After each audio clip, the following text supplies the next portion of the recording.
செல்லக்குட்டீஸ் Dev actually yesterday நம்ம வந்து ஒரு பிக்சர் போட்டிருந்தோம். மேபி என்னோடய தங்கங்கள் கொஞ்சம் மறந்துருக்கலாம். இதுக்கு முன்னாடி நான் தேவ் வந்து அப்டேட் பண்ணியிருக்கேன். பட் அந்த ப்ளூம் வந்து அவ்வளோ பியூட்டிஃபுல் ப்ளூம் கிடையாது compared to yesterday's post. Okay, so நேற்றுக்கு போட்டது அவ்வளோ சூப்பராக இருந்துச்சு. நெக்ஸ்ட்டு பார்த்திங்கன்னா ஒரு பட்டு வந்து வந்திருக்கு.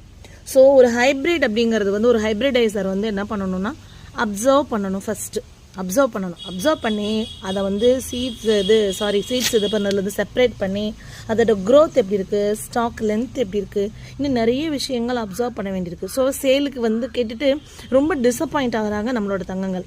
அதோட நம்மளோட ரீசன்ட் ஹைப்ரிட்ஸ் நிறைய வந்து சேலுக்கு கொடுங்க சிஸ்டர். என்ன சிஸ்டர் கேட்குறதெல்லாம் இல்லைங்கிறீங்கன்னு சொல்லிட்டு ரேண்டமாக வந்து கேட்குறதெல்லாம் இல்லைன்னு சொல்லக்கூடாது. கிட்டத்தட்ட 1000+ ஹைப்ரிட்ஸ் வந்து இருக்குது. பட் அதில் என்னோட ஹைப்ரிட்ஸ் ரொம்ப பியூட்டிஃபுல்லாக இருக்குன்னு நீங்கள் பர்டிகுலராக ஸ்க்ரீன்ஷாட் எடுத்து கேட்கும்போது என்கிட்ட இல்லை அப்படின்னா இல்லைன்னு தான் தங்கங்களை சொல்ல முடியும்.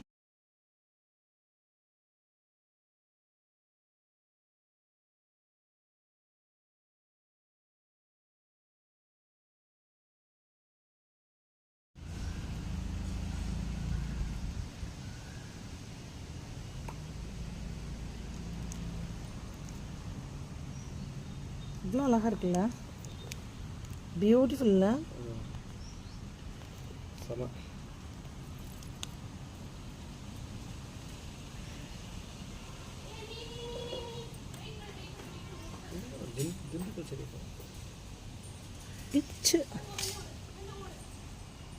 பிச்சு என்ன